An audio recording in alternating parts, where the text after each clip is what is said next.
रावलपिंडी में पाकिस्तान और बांग्लादेश की टीमों के टेस्ट मैच के लिए टॉस गीली आउटफील्ड के बायस ताखीर का शिकार। पिच पर हल्के रोलर का इस्तेमाल किया जा रहा है। कुछ देर में ग्राउंड इंस्पेक्शन किया जाएगा। दोनों टीमों ने ग्राउंड में वार्म अप सेशन किया। रावलपिंडी में दिन 11 बजे भी हल्की बारिश की पेशगोई है।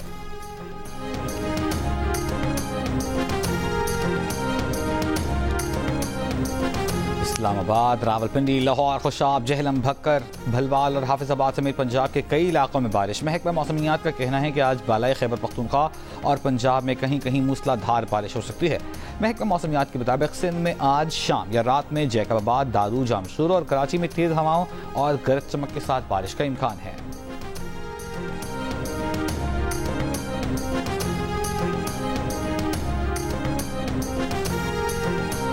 ईरान के शहर यज़्द में पाकिस्तानी ज़ायरीन की बस को हादसा। कारवान के सरबराह के मुताबिक जाँ बहक अफराद की तादाद 32 हो गई है। जख्मियों में बास की हालत तशवीशनाक। ईरानी मीडिया के मुताबिक ज़ायरीन की बस दहशीर तफ्तान चेक पॉइंट के सामने उलट गई। बस में 53 ज़ायरीन सवार थे। लाड़काना से अरबईन के लिए जाने वाले काफिले में खैरपुर और कश्मीर से ताल्लुक़ रखने वाले अफराद भी शामिल थे।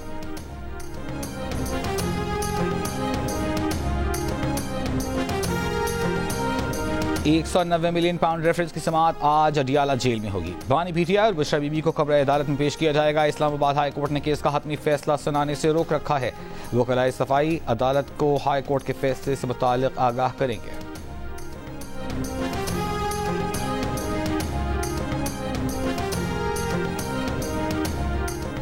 एमकेएम के लापता कारकुन मुश्ताक की अहलिया और वालिद की अदालत में आहो बुका। सिंध हाई कोर्ट से कहा 10 साल हो गए। जिसने हिरासत में लिया था उसके सबूत भी फराहम कर दिए हैं। बच्चे बड़े हो रहे हैं। स्कूल में भी बच्चों को ताने दिए जाते हैं। तफ्तीश में पेशरफ्त न होने पर अदालत का इजहार बरहमी। सरबराह JITs और पुलिस हुक्काम और रेंजर्स सिंध से भी रिपोर्ट तलब कर ली।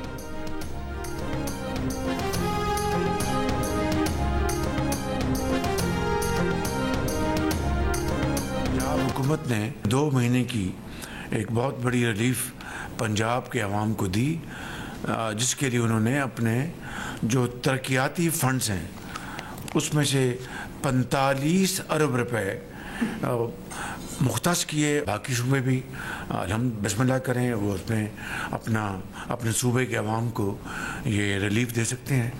लेकिन बदकिस्मती से बाज़ जगहों से कुछ ऐसी बात सुनने की मिली जिससे कि अफसोस होता है। पंजाब की बिजली विफाक ने नहीं, सूबे ने खुद सस्ती की है। अपने तरक्याती बजट से 45 अरब रुपए रखे। खैबर पख्तूनख्वा और बाकी सूबे भी बिस्मिल्लाह करें, अपने लोगों को रिलीफ दें, हमें खुशी होगी। वजीर आजम शहबाज शरीफ का विफाकी काबीना से खिताब।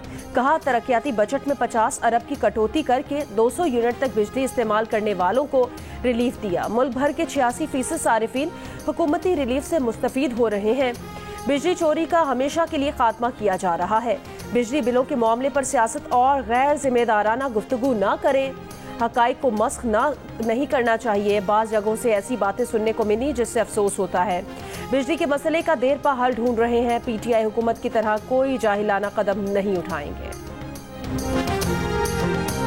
ऐलानात होते रहते हैं अजीब व गरीब, जिसकी वजह से हम परेशानी में आ जाते हैं कि बेवकूफ़ी के ऐलानात का जवाब कैसे दें। किसी ने ये लफ्ज़ इस्तेमाल किया कि ये बेवकूफ़ी है, तो मैं हंस पड़ी।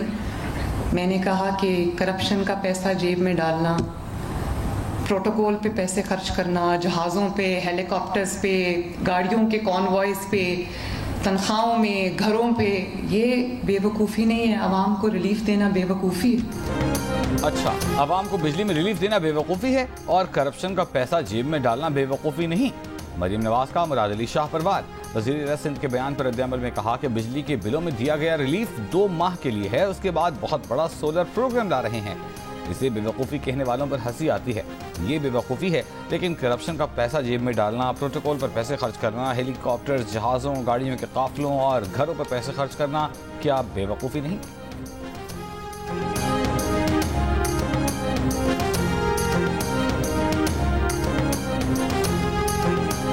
अंग्रेजी में एक कहावत होती है, throwing good money after bad.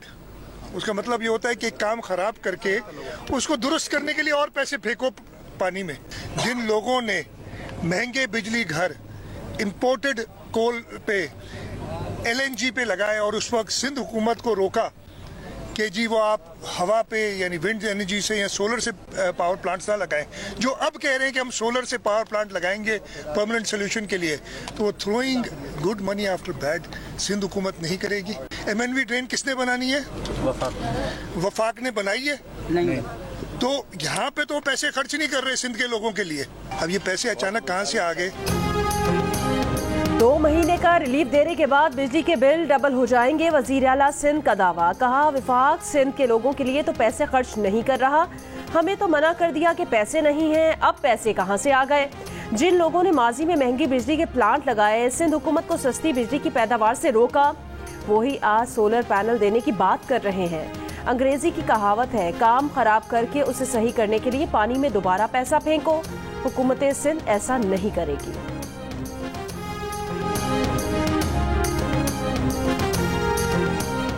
Khyber Pakhtunkhwa के मुशीर खजाना मुज़म्मिल असलम ने कहा है कि बिजली के मामले पर पंजाब के वज़ीर आला और वज़ीर आज़म गलत बयानी कर रहे हैं। वज़ीर आज़म 2 माह के रिलीफ प्रोग्राम को लॉन्ग टर्म रिलीफ कह रहे हैं। वज़ीर आज़म तरक्याती अखराजात काट कर IPPs का पेट भर रहे हैं। हम अपना काम कर रहे हैं। चेयरमैन साहब की खुसूसी हिदायत पर सिंध गवर्नमेंट एक पूरा प्लान बना रही है, ना सिर्फ ये कि जिस तरह बिलों में कमी आए, उसके अलावा सोलराइजेशन है, विंड है, ठीक है, तो इसका मतलब है आप भी ये काम कर रहे हैं, अमल करके आप भी ये काम कर रहे हैं और यही कहा जाएगा कि बिल्कुल आप भी मरियम नवाज शरीफ साहबा के नक्शे कदम पे चलने वाले हैं। सिंध हुकूमत भी बिजली के बिलों में कमी के लिए प्लान बना रही है। सिंध के सूबाई वजीर और रहनुमा पीपल्स पार्टी नासिर हुसैन शाह का प्रोग्राम कैपिटल टॉक में इंकिशाफ। 500 यूनिट तक बिजली इस्तेमाल करने वालों के लिए मुल्क भर में मुस्तकिल रिलीफ का फार्मूला भी पेश कर दिया। मरियम नवाज और वजीर आला सिंध के दरमियान जुमलों के तबादलों पर कहा, मुराद अली शाह का अल्फाज का चुनाव थोड़ा मुनासिब नहीं रहा, वो कहना कुछ और चाह रहे थे, लेकिन मरियम ने जवाब कुछ ज्यादा ही सख्त दिया था। वज़ीर तवानाई उवैस लगारी का बिजली की कीमतों में कमी पर 1 से 2 माह में खुशखबरी देने का ऐलान। यूथ कन्वेंशन से खिताब में कहा कि IPPs पर खामोशी से काम कर रहे थे। वजारत से खबर लीक हुई, लोगों ने अपनी मशहूरी और सियासी फायदे के लिए इस मामले को उठाया। उवैस लगारी ने कहा कि 10% लोड शेडिंग बर्दाश्त कर लें, 100 अरब की कैपेसिटी पेमेंट नहीं देनी पड़ेगी। 2 घंटे की लोड शेडिंग बर्दाश्त करने से 50 अरब रुपए की बचत होगी। वज़ीर तवानाई ने एतराफ़ किया कि हमारी बिजली पूरे रीजन में सबसे महंगी है।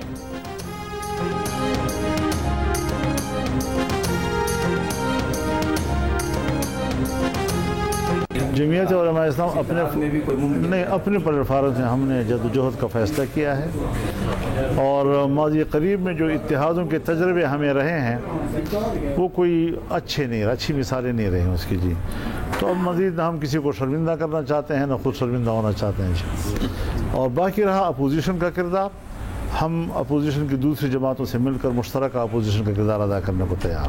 वो पार्लियामेंट के अंदर भी हो सकता है, वो किसी इशू टू इशू चल सकता है, तो उस पर हमारा कोई इनकार नहीं है। मौलाना फजल रहमान का किसी इत्तेहाद के बगैर अपनी तहरीक खुद चलाने का ऐलान। DI खान में मीडिया से बात करते हुए कहा, माजी करीब में सियासी इत्तेहादों के तजर्बे अच्छे नहीं रहे, ना किसी को मजीद शर्मिंदा करना चाहते हैं, ना खुद होना चाहते हैं।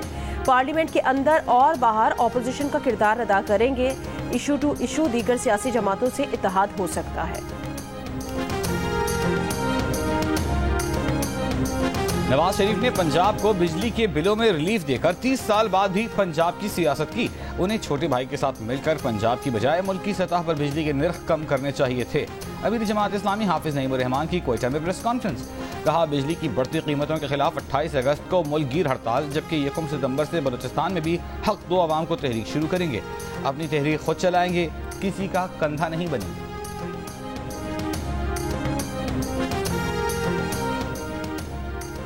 आज मुतासिरीन दहशत गर्दी की याद और खिराज अकीदत पेश करने का आलमी दिन। सदर आसिफ अली जरदारी का तमाम मुतासिरीन दहशत गर्दी को खिराज अकीदत। पैगाम में कहा कि दहशत गर्दी के खिलाफ 2 दहाइयों से जारी जंग की पाकिस्तान ने भारी कीमत चुकाई। दहशत गर्दी ने मुल्की मईशत को अरबों डॉलर्स का माली नुकसान पहुँचाया। पाकिस्तान मुखालिफ क़ुव्वतें दहशत गर्दी की हिमायत और माली मुआवनत कर रही हैं। वज़ीर आला KP अली अमीन गंडापुर का 22 अगस्त को तरनौल में जलसा करने का ऐलान। कहा, रुकावटें पैदा करने और आईनी और कानूनी हक को दबाने पर मुज़ाहमत करेंगे। अदालत ने जलसा करने की इजाज़त देने का हुक्म दिया है। अदालती हुक्म की खिलाफ वर्जी की गई तो हम भी पीछे हटने वाले नहीं हैं।